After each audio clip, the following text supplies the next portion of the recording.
This tutorial is going to show you how to add an endnote in Word, which can be useful if you need to reference your text. First, open the document that you want to add an endnote to. As you can see here, we have a multi-page document. Let's click where we want to insert the reference point for our endnote. Here we are just using the end of a paragraph on the first page. Now, click the References tab, and in the Footnotes section, click Insert Endnote. You will automatically be taken to the end of your document. Here you can see we have jumped to page 4 out of 4. A line will appear marking off the bottom of the text, and a Roman numeral will appear to the left of the cursor. Enter your endnote here.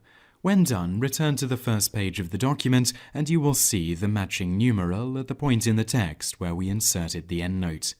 Click on another point in the text, click the Endnote button, and once again you will be taken to the bottom of the document and another numeral will appear. Simply enter the text as before, and that is how to add an endnote in Word.